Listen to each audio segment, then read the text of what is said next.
হাসরের মাঠের ভয়াবহতা কেমন হবে, সর্বপ্রথম কাদের হিসাব গ্রহণ করা হবে এবং সর্বপ্রথম কোন আমল সম্পর্কে জিজ্ঞাসা করা হবে। ইসলামের দৃষ্টিতে মানুষের দুনিয়ার জীবন হলো ক্ষণস্থায়ী এবং আখিরাতের জীবন হলো চিরস্থায়ী। মৃত্যুর মাধ্যমে দুনিয়ার জীবনের সমাপ্তি ঘটবে এবং আখিরাতের জীবনের সূচনা হবে। আখিরাতের অনিঃশেষ জীবনে মানুষের পরিণতি কি ভালো হবে নাকি মন্দ হবে, সেটা হাসরের মাঠেই চূড়ান্ত করা হবে। যেমন আল্লাহ তাআলা বলেন, কুল্লু নাফসিন যায়িকাতুল মাউত ওয়া ইন্নামা তুওয়াফাউনা উজুরাকুম ইয়াওমাল কিয়ামাহ ফামান যুহজিহা আনিন নারি ওয়া উদখিলাল জান্নাতা ফাকাদ ফাজ وما الحياة الدنيا إلا متاع الغرور। প্রতিটি প্রাণী মৃত্যুর স্বাদ গ্রহণ করবে, আর অবশ্যই কিয়ামতের দিন তোমাদেরকে পরিপূর্ণভাবে প্রতিদান দেওয়া হবে। সুতরাং যাকে জাহান্নাম থেকে দূরে রাখা হবে এবং জান্নাতে প্রবেশ করানো হবে, সেই হলো প্রকৃত সফল। দুনিয়ার জীবন তো কেবলই ধোঁকার সামগ্রী। উপরোক্ত আয়াত থেকে বোঝা যায় যে মানব জীবনের এক অনিবার্য অংশ হল হাসরের মাঠে চূড়ান্ত হিসাব নিকাশের জন্য উপস্থিত হওয়া। কেননা এই দিনের প্রাপ্ত ফলাফলের ভিত্তিতেই মানুষের আখিরাতের জীবন কেমন হবে তা নির্ধারণ করা হবে। সুপ্রিয় দর্শক শ্রোতা, চলুন তাহলে আজকে আমরা হাসরের মাঠ, হাসরের মাঠের অবস্থা এবং হাসরের মাঠে মানুষের বিভিন্ন পরিণতি সম্পর্কে আলোচনা করব ইনশাআল্লাহ। হাসরের পরিচয়। হাসর শব্দটির আরবি, এর অর্থ হল বিভিন্ন বিক্ষিপ্ত বস্তুকে পরিপূর্ণভাবে এক জায়গায় একত্রিত করা বা জড়ো করা, অর্থাৎ বিভিন্ন স্থানে নানা জায়গায় বিক্ষিপ্তভাবে ছড়িয়ে ছিটিয়ে থাকা বস্তুকে একটি নির্দিষ্ট স্থানে এমনভাবে একত্রিত করা যেন কোনো কিছু বাদ না পড়ে। যেহেতু আল্লাহ তাআলা হাসরের দিন সারা পৃথিবী জুড়ে ছড়িয়ে ছিটিয়ে থাকা সকল সৃষ্ট জীবকে পুনরায় জীবিত করবেন এবং একটি নির্দিষ্ট জায়গায় বা মাঠে এমনভাবে একত্রিত করবেন যে মানুষ ও জিন সহ কোনো প্রাণী সেখান থেকে বাদ পড়বে না, তাই এটাকে হাসর বলা হয়। এই হিসেবে যে মাঠে সকল প্রাণীর সমাবেশ ঘটবে তাকে বলা হয় মাহশার বা সমাবেশের স্থল, আর যেদিনে উক্ত সমাবেশ ঘটবে তাকে বলা হয় ইয়াউমুল মাহশার বা সমাবেশের দিবস। পরকালের এই দিনে বিচারের জন্য উত্থিত হয়ে সকল প্রাণী এই মাঠেই দণ্ডবান থাকবে। তবে আল কোরআনে হাসর ব্যতীত এই দিনের আরো কিছু নাম রয়েছে, যেমন ইয়াউমুল হিসাব বা হিসাবের দিন, ইয়ামুল জাবা বা প্রতিদান দিবস, ইয়ামুল মিয়াদ বা প্রতিশ্রুত দিবস, ইয়ামুল জামি বা একত্রিত করার দিবস, ইয়ামুল মাহশার বা সমাবেশ দিবস। হাসরের অনিবার্যতা। কিয়ামত, হাসর বা পুনরুত্থান হল অনিবার্য সত্য এবং নির্দিষ্ট দিনে অবশ্যই এটা ঘটবে। আল কোরআন ও হাদিসের মাধ্যমে এটা সন্দেহাতীতভাবে প্রমাণিত। যেমন হাসরের মাঠে সকল মানুষকে একত্রিত করার অনিবার্যতা প্রসঙ্গে আল্লাহ তাআলা বলেন, আল্লাহু লা ইলাহা ইল্লা হু লা ইয়াজমা'আন্নাকুম ইলা ইয়াউমিল কিয়ামাতি লা রাইবা ফীহ। তিনি আল্লাহ, তিনি ছাড়া ইবাদতের উপযুক্ত আর কোনো সত্তা নেই। অবশ্যই কিয়ামতের দিনে তিনি তোমাদেরকে একত্রিত করবেন, এতে কোনো সন্দেহ নেই। তবে কাফির ও সংশয়বাদীরা আখিরাত ও হাসরের কথা অস্বীকার করে এবং তারা বলে দুনিয়ার জীবনই মানুষের একমাত্র জীবন। হাসর, নসর, কিয়ামত বা আখিরাত বলতে বাস্তবে কিছু নেই। এগুলো শুধু মানুষকে ভয় দেখানো এবং নিয়ন্ত্রণ করার জন্য বলা হয়। আল্লাহ তাআলার অসংখ্য নিদর্শন দেখার পরেও যারা এমন উদ্ভট কথাবার্তা বলে, তারা নিজেরা পথভ্রষ্ট হয় এবং অন্যদেরকেও বিভ্রান্ত করে। তাদের সম্পর্কে আল্লাহ তাআলা বলেন, আলা ইয়াযুন্নু উলাইকা আন্নাহুম মাবউসুন লিয়াউমিন আযীম ইয়াওমা ইয়াকুমুন নাসু লিরাব্বিল আলামিন। তারা কি চিন্তা করে না যে মৃত্যুর পর তাদেরকে আবারও উঠানো হবে সেই মহান দিনে, যেদিন মানুষ বিশ্বজগতের প্রতিপালকের সামনে দাঁড়াবে?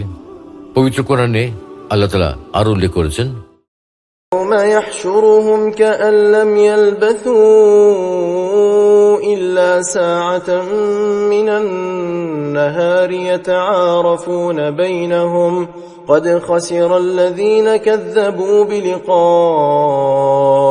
الله وما كانوا مهتدين। আর যেদিন তিনি তাদেরকে একত্রিত করবেন সেদিন তারা মনে করবে যে দিনের এক মুহূর্তের বেশি তারা দুনিয়াতে অবস্থান করেনি। তারা পরস্পরকে চিনতে পারবে। যারা আল্লাহর সাক্ষাৎকে অস্বীকার করে তারা ক্ষতিগ্রস্ত হয়েছে এবং তারা কখনোই সঠিক পথপ্রাপ্ত ছিল না। অর্থাৎ একদিন আল্লাহর সামনে হাজির হতে হবে, তার সাথে সাক্ষাৎ হবে। একথা যারা মিথ্যা বলেছে তারা হাসরের মাঠে দুনিয়ার সময়টুকুকে অত্যন্ত অল্প সময় মনে করবে। একটি সময় এমনও হবে যখন একজন অপরজনকে চিনতে পারবে এবং একে অন্যকে পথভ্রষ্টতার জন্য দায়ী করবে। প্রকৃতপক্ষে যারা মুমিন তারা হাসরের মাঠে একত্রিত হওয়া প্রসঙ্গে বলে, হে আমার প্রতিপালক, নিশ্চয়ই আপনি একদিন সকল মানুষকে সমবেত করবেন, এতে কোনো সন্দেহ নেই। নিশ্চয়ই আল্লাহ প্রতিশ্রুতি ভঙ্গ করেন না। সুতরাং কি অবস্থা হবে যখন আমি তোমাদেরকে এমন দিনে সমবেত করব যাতে কোনো সন্দেহ নেই, আর প্রত্যেককে পূর্ণভাবে তার কৃতকর্মের প্রতিদান দেওয়া হবে এবং কোনো জুলুম করা হবে না। হাসরের ময়দানের অবস্থান পৃথিবী হবে হাসরের মাঠ। হাদিসের ভাষ্য মতে হাসরের মাঠ পৃথিবীতেই স্থাপন করা হবে এবং এর মূল কেন্দ্র হবে শাম ভূমি। যেমন রাসূলুল্লাহ সাল্লাল্লাহু আলাইহি ওয়াসাল্লাম ইরশাদ করেন, তোমাদেরকে এখানেই একত্রিত করা হবে, তোমাদেরকে এখানেই একত্রিত করা হবে, তোমাদেরকে এখানেই একত্রিত করা হবে। কথাটা তিনি 3 বার বলেছেন। কেউ আরোহী অবস্থায়, কেউ পায়ে হেঁটে, আর কেউ মুখের উপর ভর করে। অতঃপর তিনি শামের দিকে ইঙ্গিত করলেন। বর্তমান সিরিয়া, জর্ডান, ফিলিস্তিন, ইসরায়েল, লেবানন, ইরাক, তুরস্ক, মিশর ও হেজাজ অঞ্চল হাদিসে বর্ণিত শামভূমির অন্তর্ভুক্ত। তবে পৃথিবীর অবস্থা তখন সম্পূর্ণরূপে পরিবর্তিত হয়ে যাবে। আসমান এবং জমিন কোনটি আগের অবস্থায় থাকবে না। এ প্রসঙ্গে আল্লাহ তাআলা বলেন, يوم تبدل الأرض غير الأرض والسماوات وبرزوا لله الواحد القهار। যেদিন পরিবর্তিত করা হবে এই পৃথিবীকে অন্য পৃথিবীতে এবং পরিবর্তিত করা হবে আকাশসমূহকে, এবং লোকেরা পরাক্রমশালী এবং আল্লাহর সামনে পেশ হবে। অন্যত্র আল্লাহ তাআলা বলেন, ويوم نسير الجبال وترى الأرض بارزة وحشرناهم فلم نغادر منهم أحدا। সেদিনের কথা চিন্তা করো যেদিন আমি পর্বতমালাকে চালিত করব, আর পৃথিবীকে দেখতে পাবো উন্মুক্ত প্রান্তর, আর তাদের সবাইকে আমি একত্রিত করব, কাউকেই বাদ দেব না। পবিত্র কোরআনে আরো উল্লেখ রয়েছে, فيذرها قاعا صفصفا لا ترى فيها عوجا ولا أمتا। বিচার দিবসে আল্লাহ জমিনকে এমন সমতল মসৃণ ধূসর ময়দানে পরিণত করবেন যে তুমি তাতে কোনো বক্রতা ও উচ্চতা দেখতে পাবে না। হাসরের ময়দানে বর্ণনা দিতে গিয়ে নবী সাল্লাল্লাহু আলাইহি ওয়াসাল্লাম বলেন, কিয়ামতের দিন মানুষকে সাদা ধবধবে রুটির ন্যায় জমিনের উপর একত্রিত করা হবে। তার মাঝে কারো কোনো পরিচয়ের পতাকা থাকবে না। এখানে প্রসঙ্গক্রমে বিশেষভাবে উল্লেখ করা প্রয়োজন যে কিয়ামত সংঘটিত হওয়ার পূর্ব মুহূর্তেও মানুষকে শাম ভূমিতে একত্রিত করা হবে এবং এখানেই মহাপ্রলয় সংঘটিত হবে। যেমন রাসূলুল্লাহ সাল্লাল্লাহু আলাইহি ওয়াসাল্লাম বলেন, কিয়ামতের পূর্বে হজরমাউত হতে অথবা হজরমাউতের সাগরের দিক থেকে একটি অগ্ন্যুৎপাত হবে এবং তা লোকদেরকে একত্রিত করবে। সাহাবীগণ প্রশ্ন করলেন, হে আল্লাহর রাসূল, তখন আমাদেরকে কি করার জন্য নির্দেশ দেন? তিনি বললেন, তোমরা শামে অবস্থান করবে। সুতরাং উপরের আলোচনা থেকে বোঝা যায় যে শাম ভূমিতে 2 বার মানুষকে একত্রিত করা হবে। প্রথমবার দুনিয়ার পর্বে কিয়ামত সংঘটিত হওয়ার পূর্ব মুহূর্তে, দ্বিতীয়বার আখিরাতের পর্বে চূড়ান্ত বিচারের জন্য।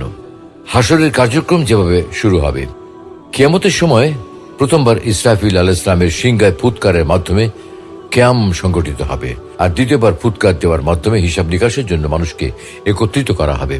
যেমন আল্লাহ তাআলা বলেন, ونفخ في الصور فصعق من في السماوات ومن في الأرض إلا من شاء الله ثم نفخ فيه أخرى فإذا هم قيام ينظرون সিংহায় ফুঁক দেওয়া হবে, ফলে আসমান ও জমিনে যারা আছে সবাই বেহুশ হয়ে যাবে। অতঃপর আবার সিংহায় ফুঁক দেওয়া হবে, তৎক্ষণাৎ তারা দণ্ডায়মান হয়ে অপেক্ষা করতে থাকবে। হাসরের দিন সর্বপ্রথম যাকে উঠানো হবে। হাসরের দিন কবর থেকে সর্বপ্রথম আমাদের প্রিয় নবী মুহাম্মদ সাল্লাল্লাহু আলাইহি ওয়াসাল্লামকে উঠানো হবে, অথবা পর্যায়ক্রমে অন্যান্য মানুষদের উঠানো হবে। এই প্রসঙ্গে আবু হুরায়রা রাদিয়াল্লাহু তাআলা আনহু থেকে বর্ণিত, নবী সাল্লাল্লাহু আলাইহি ওয়াসাল্লাম বলেন, শেষবার সিংহায় ফুঁক দেওয়ার পর যে সবার আগে মাথা উঠাবে সে হব আমি। অন্য একটি হাদিসে রাসূলুল্লাহ সাল্লাল্লাহু আলাইহি ওয়াসাল্লাম বলেন, কিয়ামতের দিন আমি হব আদম সন্তানের সর্দার এবং আমি প্রথম কবর থেকে উঠব। আল্লাহর নিকট আমি প্রথম সুপারিশ করব এবং আমার সুপারিশই প্রথম কবুল হবে। হাসরের মাঠে কাদেরকে উপস্থিত করা হবে?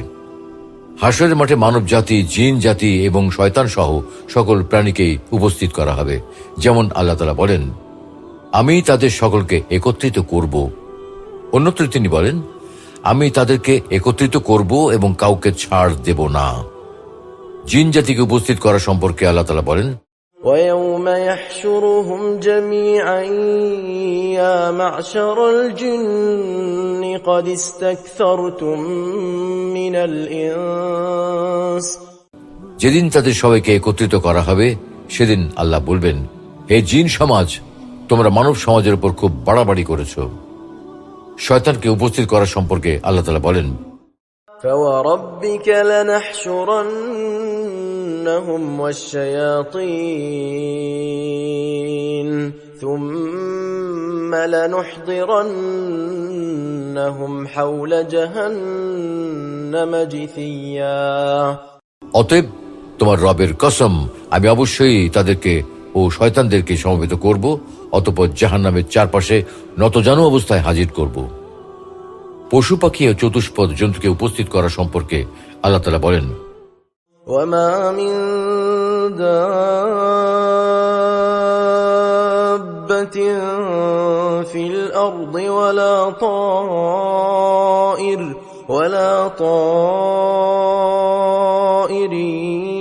يطير بجناحيه إلا أمم أمثالكم ما فرطنا في الكتاب من شيء ثم إلى ربهم يحشرون ভূপৃষ্ঠে বিচরণশীল এমন কোন জীব নেই, দুডানা সহযোগে উড্ডয়নশীল এমন কোন পাখি নেই যারা তোমাদের মতো একটি উম্মত নয়। কিতাবে আমি কোনো কিছু বাদ দেইনি, অতঃপর তাদের প্রতিপালকের কাছে তাদেরকে একত্রিত করা হবে। অন্যান্য প্রাণীদেরও মানুষের মতো হিসাব ও বদলা নেওয়ার জন্য উপস্থিত করা হবে। রাসূলুল্লাহ সাল্লাল্লাহু আলাইহি ওয়াসাল্লাম বলেন, কিয়ামতের দিন সব সৃষ্টি জীবকে জমা করা হবে, এমনকি চতুষ্পদ জীবজন্তু, হিংস্র প্রাণী, পাখি, সবকিছুকেই। আল্লাহ সবার প্রতি ন্যায় বিচার করবেন। ফলে পৃথিবীতে যে প্রাণী শিং থাকার কারণে শিংবিহীন প্রাণীর উপর অত্যাচার করেছিল, সেদিন সে অত্যাচারিত প্রাণীকে অত্যাচারের প্রতিশোধ গ্রহণের সুযোগ দেওয়া হবে। বিচার শেষ হলে আল্লাহ বলবেন, সবাই মাটির সঙ্গে মিশে যাও। মানুষের মতো অনন্তকাল তাদের স্বর্গ কিংবা নরক নেই। তখন কাফেররা বলবে, হায়, আমরা যদি মাটিতে মিশে যেতে পারতাম। মানুষের উপস্থিতির অবস্থা। হাসরের মাঠে সকল মানুষকে জন্মকালীন সময়ের অবস্থায় উঠানো হবে। যেমন আল্লাহ তাআলা বলেন, يوم نطوي السماء كطي السجل للكتب كما بدأنا أول خلق نعيده وعدا علينا إنا كنا فاعلين সেদিন আমি আকাশকে গুটিয়ে নেব, যেভাবে লিখিত কাগজপত্র গুটানো হয়, এবং যেভাবে আমি প্রথমবার সৃষ্টি করেছিলাম সেভাবে পুনরায় সৃষ্টি করব। আমার ওয়াদা নিশ্চিত এবং অবশ্যই আমি তা পূর্ণ করব। আব্দুল্লাহ ইবনে আব্বাস রাদিয়াল্লাহু তাআলা আনহু থেকে বর্ণিত, নবী সাল্লাল্লাহু আলাইহি ওয়াসাল্লাম বলেন, নিশ্চয়ই তোমাদেরকে হাসর ময়দানে খালি পা, বস্ত্রহীন এবং খাতনাবিহীন অবস্থায় উপস্থিত করা হবে। অতঃপর তিনি পবিত্র কোরআনের আয়াতটি তেলাওয়াত করলেন, যেভাবে আমি প্রথমে সৃষ্টির সূচনা করেছিলাম সেভাবে পুনরায় সৃষ্টি করব। এটি আমার প্রতিশ্রুতি, এর বাস্তবায়ন আমি করবই। তবে মানুষ বস্ত্রহীন অবস্থায় পুনরুত্থিত হলেও হাসরের মাঠে নবী রাসূলদের কাপড় পরানো হবে। কিয়ামতের দিন সবার আগে যাকে কাপড় পরানো হবে তিনি হবেন ইব্রাহিম আলাইহিসসালাম। ওলামায়ে কেরাম ইব্রাহিম আলাইহিসসালামকে কিয়ামতের দিন সর্বপ্রথম কাপড় পরিধান করানোর বেশ কিছু রহস্য বর্ণনা করেছেন। তার মধ্যে চমৎকার একটি রহস্য হল, মুশরিকরা যখন ইব্রাহিম আলাইহিসসালামকে আগুনে জ্বালানোর ইচ্ছা করল তখন তারা তাকে বস্ত্রহীন করে ফেলেছিল। এতে তিনি ধৈর্য ধারণ করলেন, সওয়াবের আশা রাখলেন এবং আল্লাহর উপর ভরসা করলেন। এজন্য আল্লাহ তাআলা তাকে এর প্রতিদান দিলেন। তাকে দুনিয়া আখিরাতের আগুন থেকে রক্ষা করলেন এবং বিনিময়ে কিয়ামতের দিন তাকে সব মানুষের উপস্থিতিতে কাপড় পরিধান করিয়ে সম্মানিত করবেন। সবাই সারিবদ্ধ হয়ে নিচের দিকে তাকিয়ে চুপচাপ দাঁড়িয়ে থাকবে। হাসরের ময়দানে একে একে সকলকে উপস্থিত করার পর ফেরেশতাদের সারির মধ্যখানে দিয়ে আল্লাহ তাআলা নেমে আসবেন। তখন উপস্থিত সকলেই সারিবদ্ধ হয়ে নিচের দিকে তাকিয়ে দাঁড়িয়ে থাকবে। সকলেই নীরব নিঃশব্দ থাকবে, কেউ কোনো কথা বলতে পারবে না। তবে আল্লাহ যাকে অনুমতি দেবেন কেবল তিনি কথা বলতে পারবেন। পবিত্র কোরআনের সূরা তাহা উল্লেখ আছে, وعنت الوجوه للحي القيوم وقد خاب من حمل ظلما ومن يعمل من الصالحات وهو مؤمن فلا يخاف ظلما ولا هضما। চিরঞ্জীব চিরস্থায়ী সত্তার সামনে সকলেই অবনত হবে, আর সে অবশ্যই ব্যর্থ হবে যে জুলুম বহন করবে, এবং যে মুমিন অবস্থায় ভালো কাজ করবে সে কোনো জুলুম বা ক্ষতির আশঙ্কা করবে না। يوم يقوم الروح والملائكة صفا لا يتكلمون إلا من أذن له الرحمن وقال صوابا। সেদিন রূহ ও ফেরেশতারা সারিবদ্ধভাবে দাঁড়িয়ে থাকবে, কেউ কোনো কথা বলতে পারবে না, তবে আল্লাহ যাকে অনুমতি দেবেন সে যা বলবে সব সত্য বলবে। অন্য আয়াতে বর্ণিত হয়েছে, كلا إذا دكت الأرض دكا دكا وجاء ربك والملك صفا صفا। যখন পৃথিবীকে চূর্ণ বিচূর্ণ করা হবে পরিপূর্ণভাবে, তোমার রব আগমন করবেন আর ফেরেশতারা উপস্থিত হবেন সারিবদ্ধভাবে। يومئذ يتبعون الداعي لا عوج له وخشعت الأصوات للرحمن فلا تسمع إلا همسا। সেদিন তারা আহ্বানকারীর অনুসরণ করবে, এর কোনো এদিক সেদিক হবে না, এবং পরম করুণাময়ের সামনে সকল আওয়াজ নিচু হয়ে যাবে, তাই মৃদু আওয়াজ ছাড়া তুমি কিছুই শুনতে পাবে না। সবাই নিজেকে নিয়ে পেরেশান থাকবে। সেদিন ভয়ে ও আতঙ্কে সবাই নিজেকে নিয়ে পেরেশান থাকবে, সবাই ইয়া নফসি করতে থাকবে। হাদিসে এসেছে, প্রত্যেক ব্যক্তি হাসরের ময়দানে ভয়ে ও আতঙ্কে বলতে থাকবে, ইয়া রব ইয়া নফসি, আমাকে বাঁচান, আমাকে বাঁচান। আর রাসূল সাল্লাল্লাহু আলাইহি ওয়াসাল্লাম বলবেন, উম্মতি উম্মতি। মাথার উপর থাকবে সূর্য আর নিচে থাকবে ঘামের নদী। হাসরের ময়দানের চিত্র হবে অত্যন্ত ভয়াবহ। সেদিন সূর্যকে মানুষের অনেক কাছাকাছি করে দেয়া হবে, ফলে তীব্র উত্তাপে সবাই ছটফট করতে থাকবে। প্রত্যেকেই ঘর্মাক্ত শরীরে দাঁড়িয়ে থাকবে, কেউ কেউ ঘামের নদীতে হাবুডুবু খেতে থাকবে। রাসূলুল্লাহ সাল্লাল্লাহু আলাইহি ওয়াসাল্লাম বলেন, কিয়ামতের দিন সূর্যকে সৃষ্টির অনেক নিকটবর্তী করে দেয়া হবে, ফলে মানুষ তীব্র উত্তাপে আপন আপন আমল পরিমাণ ঘর্মাক্ত হবে। যার আমল যে পরিমাণ মন্দ হবে তার ঘাম সে পরিমাণ বেশি হবে।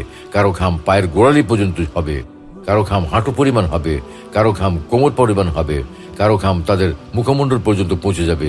রাসূল সাল্লাল্লাহু আলাইহি ওয়াসাল্লাম নিজের মুখের দিকে হাতের ইশারা করে বললেন, তাদের ঘাম এই পর্যন্ত পৌঁছে যাবে। বিচারের জন্য দীর্ঘ অপেক্ষা।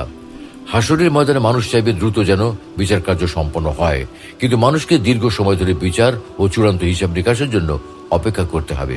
অবশেষে রাসূলুল্লাহ সাল্লাল্লাহু আলাইহি ওয়াসাল্লামের সুপারিশে আল্লাহ তাআলা হিসাব নিকাশ শুরু করবেন। সর্বপ্রথম যাদের হিসাব নেওয়া হবে, হাসরের মাঠে সব নবীর উম্মত থেকে হিসাব নেওয়া হবে, তবে সর্বপ্রথম হিসাব নেওয়া হবে উম্মতে মুহাম্মদী থেকে। আব্দুল্লাহ ইবনে আব্বাস রাদিয়াল্লাহু তাআলা আনহু থেকে বর্ণিত, নবী করিম সাল্লাল্লাহু আলাইহি ওয়াসাল্লাম বলেন, আমরা সর্বশেষ উম্মত এবং সর্বপ্রথম আমাদের হিসাব নেওয়া হবে। বলা হবে, উম্মি উম্মত ও তাদের নবী কোথায়? আমরা হলাম আগমনের দিক থেকে সর্বশেষ এবং হিসাবের ক্ষেত্রে সর্বপ্রথম যে ইবাদতের হিসাব হবে। রাসূলুল্লাহ সাল্লাল্লাহু আলাইহি ওয়াসাল্লাম বলেন, কিয়ামতের দিন মুসলিম বান্দার নিকট সর্বপ্রথম ফরজ সালাতের হিসাব নেওয়া হবে। যদি সে তা পূর্ণভাবে আদায় করে থাকে তবে তো ভালো, অন্যথায় বলা হবে, দেখো তো তার কোনো নফল সালাত আছে কিনা। যদি তার নফল সালাত থেকে থাকে তবে তা দিয়ে তার ফরজ সালাত পূর্ণ করা হবে। অতঃপর অন্যান্য সব ফরজ আমলের ব্যাপারেও অনুরূপ ব্যবস্থা করা হবে। সর্বপ্রথম যে কৃতকর্মের হিসাব হবে। রক্তপাত ঘটানো, কাউকে হত্যা করা জঘন্য একটি অপরাধ। আল্লাহর কাছে সবচেয়ে ঘৃণিত কাজ হলো মানুষ হত্যা করা। এজন্য মানুষের কৃতকর্মের মধ্যে সবার আগে রক্তপাতের হিসাব হবে। নবী করিম সাল্লাল্লাহু আলাইহি ওয়াসাল্লাম বলেন, কিয়ামতের দিন সর্বপ্রথম মানুষের মাঝে ফয়সালা হবে রক্তপাতের ক্ষেত্রে। রক্তপাতের বিষয়টি জটিল হওয়ার কারণে এর বিচার আগে হবে। কুফর শিরকের পর এটি সবচেয়ে বড় পাপ। ইমাম নববী রহমতুল্লাহ আলাইহি বলেন, এই হাদিসটি সর্বপ্রথম নামাজের হিসাব হবে। এর সঙ্গে সাংঘর্ষিক নয়, কারণ নামাজ হলো আল্লাহর হক আর রক্তপাত ঘটানোর বিষয়টি বান্দার হক, এবং এটি বান্দাদের পারস্পরিক বিষয়। অতএব আল্লাহর হকগুলোর মধ্যে নামাজের হিসাব আগে হবে আর বান্দার হকগুলোর মধ্যে রক্তপাতের বিচার হবে আগে। এখন প্রশ্ন হলো, এই দুটির মধ্যে কোনটির বিচার আগে হবে? এ ব্যাপারে মুহাদ্দিসগণ বলেন, নামাজের হিসাব আগে হবে, কারণ হাদিসের বাহ্যিক শব্দাবলী দ্বারা বোঝা যায় বান্দার হকের আগে আল্লাহর হকের বিচার হবে। হাসরের মাঠে মানুষের শ্রেণীবিন্যাস। কোরআন ও হাদিসের আলোকে বোঝা যায় যে হাসরের মাঠে সকল মানুষকে কয়েকটি শ্রেণীতে বিভক্ত করে হিসাব নেওয়া হবে। যেমন আবু দারদা রাদিয়াল্লাহু তাআলা আনহু থেকে বর্ণিত, আমি রাসূলুল্লাহ সাল্লাল্লাহু আলাইহি ওয়াসাল্লামকে বলতে শুনেছি, আল্লাহ তাআলা বলেন, ثم أورثنا الكتاب الذين اصطفينا من عبادنا فمنهم ظالم لنفسه ومنهم مقتصد ومنهم سابق بالخيرات بإذن الله ذلك هو الفضل الكبير। অতঃপর আমি কিতাবের অধিকারী করেছি তাদেরকে, যাদেরকে আমি আমার বান্দাদের মধ্য থেকে মনোনীত করেছি।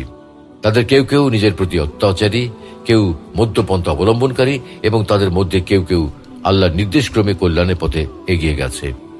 এটাই মহা অনুগ্রহ। সুতরাং যারা কল্যাণের পথে এগিয়ে গিয়েছে, আল্লাহ তাআলা তাদেরকে বিনা হিসাবে জান্নাত দান করবেন। যারা মধ্যপন্থা অবলম্বন করে তাদের হিসাব অত্যন্ত সহজ হবে, আর যারা নিজেদের প্রতি অত্যাচার করে হাসরের দিন তাদের হিসাব অত্যন্ত দীর্ঘ হবে। এই আয়াতের ভিত্তিতে বলা যায় যে হাসরের মাঠে উপস্থিত মানুষকে তিনটি শ্রেণীতে বিভক্ত করে হিসাব নিকাশ নেওয়া হবে। প্রথম শ্রেণী, যাদের কোনো হিসাব নেওয়া হবে না, যারা ছোট বড় সকল প্রকার শিরক থেকে মুক্ত ছিলেন, হারাম বিষয়ে বর্জন করেছেন এবং আল্লাহর আনুগত্য প্রকাশের সর্বোচ্চ রূপে চেষ্টা করেছেন। এই শ্রেণীর মানুষ হাসরের মাঠে আরামদায়ক ছায়া ঘেরা স্থানে অবস্থান করবে। ফলে তারা এই দিনের ক্লান্তি ও ভয়াবহতা থেকে আল্লাহর রহমতের সহজেই মুক্তি পাবেন। যেমন আল্লাহ তাআলা বলেন, আসহাবুল জান্নাতি ইয়াওমাইযিন খায়রুম মুস্তাকাররান ওয়া আহসানু মাকিলা। সেদিন জান্নাতবাসীরা উত্তম অবস্থান স্থল এবং উৎকৃষ্ট বিশ্রাম স্থলে থাকবে। এই আয়াতের তাফসিরে মুফাসসিরগণ বলেন, মুস্তাকার শব্দের অর্থ হল স্বতন্ত্র অবস্থান স্থল, আর মাকিল শব্দটি কাইলুল্লাহ থেকে উদ্ভূত। এর অর্থ হল দুপুরে বিশ্রাম করার স্থান, অর্থাৎ হাসরের ময়দানে জান্নাতের হকদার লোকদের সাথে অপরাধীদের থেকে বিনতর ব্যবহার করা হবে, তাদের সম্মানের সাথে বসানো হবে। হাসরের দিনের কঠিন দুপুর কাটাবার জন্য তাদেরকে আরাম করার জায়গা দেওয়া হবে। সেদিনের সব রকমের কষ্ট ও কঠোরতা হবে অপরাধীদের জন্য, সৎ কর্মশীলদের জন্য নয়। কেউ কেউ বলেন, মুমিনদের জন্য কিয়ামতের সেই ভীষণ দিন এত সংক্ষিপ্ত এবং তাদের হিসাব এত সহজ হবে যে অল্প সময়ের মধ্যে তারা হিসাব থেকে অবসর পেয়ে যাবেন। যেমন হাদিসে এসেছে যে মুমিনদের জন্য এই দিন এত সংক্ষিপ্ত হবে যেমন পৃথিবীতে জোহর থেকে আসর পর্যন্ত সময়। দ্বিতীয় শ্রেণী হল যাদের হিসাব অত্যন্ত সহজ হবে। এই শ্রেণীর মানুষ হলেন সেই সব মুমিন যারা ছোট বড় সকল প্রকার শিরক থেকে মুক্ত ছিলেন এবং হারাম বিষয় বর্জন করেছেন। তবে কখনো কখনো শয়তানের ধোকায় পড়ে অপছন্দনীয় কাজ করে ফেলেছেন। এদের সম্পর্কে আল্লাহ তাআলা বলেন, فأما من أوتي كتابه بيمينه فسوف يحاسب حسابا يسيرا। যাকে তার ডান হাতে আমলনামা দেয়া হবে তার কাছ থেকে অত্যন্ত সহজ হিসাব নেওয়া হবে। প্রকৃতপক্ষে হাসরের মাঠে কোনো হিসাব নেওয়া হবে না এবং যাদেরকে কেবল আল্লাহর নিয়ামত সমূহের কথা স্মরণ করিয়ে দেওয়া হবে, ডান হাতে আমলনামা দেওয়া হবে, যাদের হিসাব হবে অত্যন্ত সহজ। এই শ্রেণীর মানুষেরা যখন জান্নাতে প্রবেশ করবেন তখন তারা বলবেন, وقالوا الحمد لله الذي أذهب عنا الحزن إن ربنا لغفور شكور। তারা বলবে, সমস্ত প্রশংসা আল্লাহর, যিনি আমাদের দুঃখ দূর করেছেন। নিশ্চয়ই আমাদের পালনকর্তা ক্ষমাশীল, গুণগ্রাহী। তৃতীয় শ্রেণী, যারা নিজেদের উপর জুলুম করে, যাদের হিসাব অত্যন্ত দীর্ঘ হবে। যারা শিরক করে, আল্লাহ নিদর্শন সমূহ দেখার পরেও তা অস্বীকার করে, তারা মূলত নিজেরাই নিজেদের উপর জুলুম করেছে।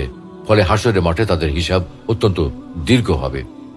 এদের প্রসঙ্গে আল্লাহ তাআলা বলেন, ونفخ في الصور فإذا هم من الأجداث إلى ربهم ينسلون قالوا يا ويلنا من بعثنا من مرقدنا هذا ما وعد الرحمن وصدق المرسلون إن كانت إلا صيحة واحدة فإذا هم جميع لدينا محضرون فاليوم لا تظلم نفس شيئا ولا تجزون إلا ما كنتم تعملون।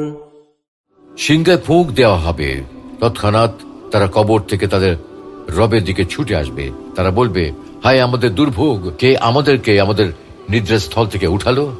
তাদেরকে বলা হবে, এটা তো তা যার ওয়াদা পরম করুণাময় করেছিলেন এবং রাসূলগণ সত্য বলেছিলেন। তা ছিল শুধুই একটি বিকট আওয়াজ। ফলে তৎক্ষণাৎ তাদের সকলকে আমার সামনে উপস্থিত করা হবে।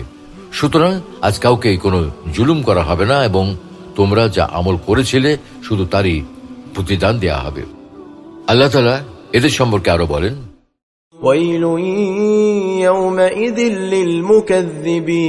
للمكذبين الذين يكذبون بيوم الدين وما يكذب به إلا كل معتد أثيم إذا تتلى عليه آياتنا قال أساطير الأولين كلا بل ران على قلوبهم ما كانوا يكسبون كلا إنهم عن ربهم يومئذ لمحجوبون ثم إنهم لصالوا الجحيم ثم يقال هذا الذي كنتم به تكذبون। সেদিন অস্বীকারীদের ধ্বংস অনিবার্য, যারা প্রতিদান দিবসকে অস্বীকার করে। প্রকৃতপক্ষে সীমা লঙ্ঘনকারী পাপাচারী ছাড়া কেউ তা অস্বীকার করে না। যখন তার কাছে আমার আয়াতসমূহ তেলাওয়াত করা হয় তখন সে বলে, এটা তো পূর্ববর্তীদের রূপকথা, কখনো নয়, বরং তারা যা অর্জন করত তাই তাদের অন্তরসমূহকে ঢেকে দিয়েছে। কখনো নয়, নিশ্চয়ই সেদিন তারা তাদের রব থেকে পর্দার আড়ালে থাকবে। অতঃপর নিশ্চয়ই তারা প্রজ্বলিত আগুনে প্রবেশ করবে। তারপর বলা হবে, এটাই তা যা তোমরা অস্বীকার করতে। তৃতীয় শ্রেণীর কোনো মানুষকে উপর করে হাসরের মাঠে উপস্থিত করা হবে। মানুষ সাধারণত পা দিয়ে ভর করে হাঁটে, কিন্তু হাসরের মাঠে কিছু মানুষ চেহারার উপর ভর করে হাঁটবে এবং যারা উপর হয়ে চেহারার উপর ভর করে হাঁটবে তারাই হবে সবচেয়ে নিকৃষ্ট প্রজাতির মানুষ। এই শ্রেণীর মানুষদের সম্পর্কে আল্লাহ তাআলা বলেন, যাদেরকে নিজেদের মুখের উপর ভর করিয়ে জাহান্নামের দিকে একত্র করা হবে তাদেরই স্থান হবে নিকৃষ্ট এবং পথের দিক দিয়ে তারা হবে ভ্রষ্টতম। জাহান্নামের শাস্তিপ্রাপ্ত এসব মানুষেরা বলবে, وهم يصطرخون فيها ربنا